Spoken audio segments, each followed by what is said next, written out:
I'd say there were a few lists.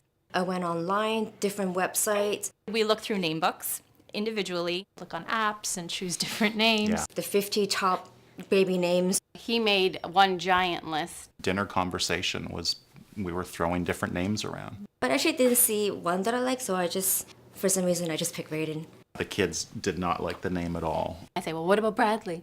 You know, kind of just always throw it in and he'd roll his eyes. I asked Derek if he was okay with it, and he actually loved it because it was a name from a video games. He'd say, I know a guy in elementary school with that name. And I'd say, seriously, like, we can't go back to elementary school with people you know.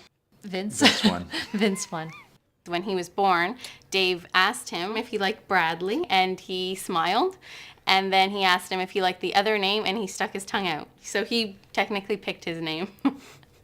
It's a big decision. They're going to be stuck with it for the rest of their life. So I'd say just take your time, or maybe even let them decide.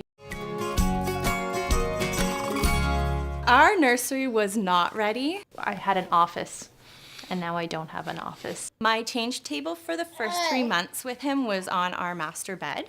Did I have nesting? Oh, yes.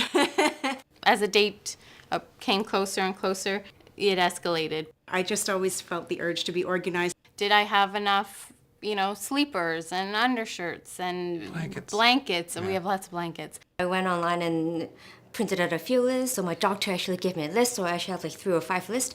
So I just sort of like combine them and check off what I have and what I need and what I don't need. I actually went through a lot of lists. We tend to change her in the bedroom and then downstairs, so I just make sure I have both areas stocked, and it just helps make the time and the day go that much smoother.